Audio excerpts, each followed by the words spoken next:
Here's a detailed voiceover script about Lifan, covering its history, vehicles, and impact. It's structured for a script, ideal for an engaging car culture YouTube video. Lifan, the rise and fall of a Chinese auto giant. Introduction. Lifan was once a rising star in China's automotive industry, known for its motorcycles, budget-friendly cars, and even an ambitious attempt at electric vehicles. But how did Lifan go from being a small motorcycle repair shop to one of China's major automotive brands, and what led to its downfall? In this video, we'll take a deep dive into Lifan's history, its most notable models, and the factors that caused its decline. 1. The humble beginnings. Lifan's story begins in 1992 in Chongqing, China. It was founded by Yin Mingxian, an ambitious entrepreneur who started with just 9 employees, focusing on motorcycle repair. Initially, the company was called Chongqing Hongda Auto Fittings Research Center, but it quickly grew into a full-fledged motorcycle manufacturer and was renamed Lifan Industry Group. By the mid-1990s, Lifan had established itself as a dominant player in China's motorcycle industry. Its motorcycles were cheap, reliable, and exported to several countries. The company even engaged in legal battles with Honda over alleged design copying but managed to survive the legal challenges and continue its rapid growth. 2. Lifan's entry into the automotive market. In 2005, Lifan expanded into the passenger car market, following the footsteps of other Chinese automakers like Chery and Geely. Their first car was the Lifan 520, a compact sedan with a 1.3L or 1.6L engine, priced competitively for budget-conscious consumers. Soon after, Lifan launched more models, including Lifan 320, a small hatchback with a design heavily inspired by the Mini Cooper. Lifan 620, a midsize sedan that was meant to compete with Geely and Chery's models. Lifan X60, a compact SUV that gained some popularity in export markets. Lifan focused on affordability and overseas expansion, selling cars in Russia, Brazil, Egypt, and several developing nations where consumers sought inexpensive vehicles. The company even built assembly plants in foreign countries, including Russia and Ethiopia. 3. The peak of Lifan's success. By the early 2010s, Lifan was one of the fastest-growing automotive brands in China. The company's strategy relied on budget pricing. Lifan's vehicles were cheaper than many competitors, attracting first-time car buyers.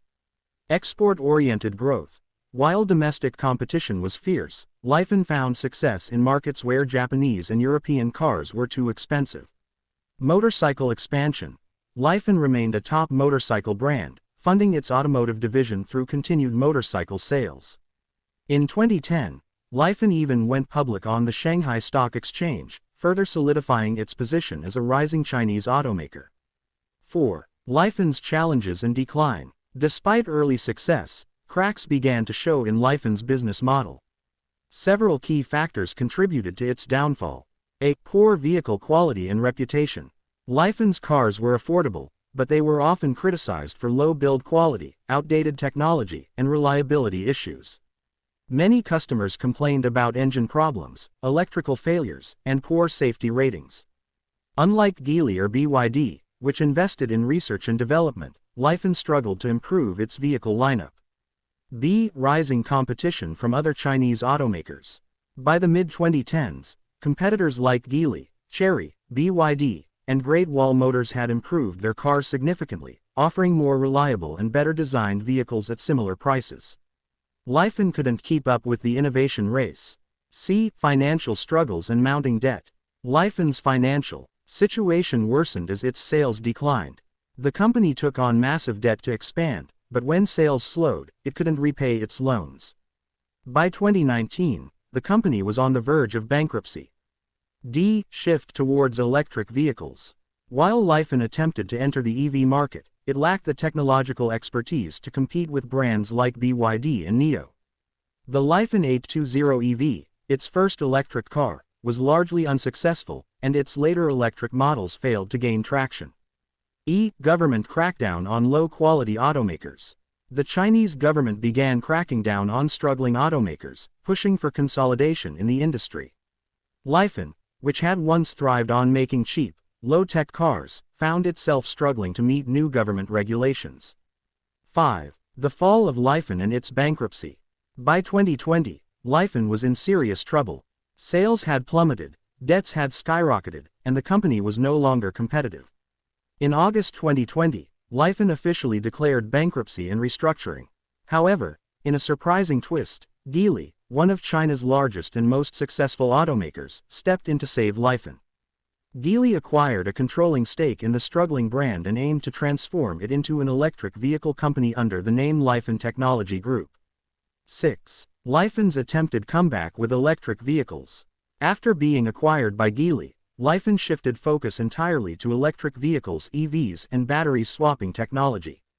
In 2021, Lifan partnered with Geely's battery swap program and launched the Lifan Maple 80 volts, an electric MPV with swappable batteries. Despite these efforts, Lifan's revival has been slow, and the company remains a minor player in China's growing EV market. Conclusion. What's next for Lifan? Lifan's story is a classic tale of rapid growth, missed opportunities, and a struggle to stay relevant. While it once dominated the Chinese motorcycle industry and expanded into the global car market, it ultimately failed to adapt to changing trends. Now under Geely's control, Lifan has a second chance, but whether it can become a major EV brand remains uncertain. Will Lifan make a comeback, or is it destined to remain a forgotten name in China's automotive history? Let us know your thoughts in the comments. If you enjoyed this deep dive into Lifan's history, be sure to like, subscribe, and hit the notification bell for more automotive content. Thanks for watching, and we'll see you in the next video. This script is detailed, engaging, and structured for a great voiceover delivery. Let me know if you want any modifications or specific storytelling elements added.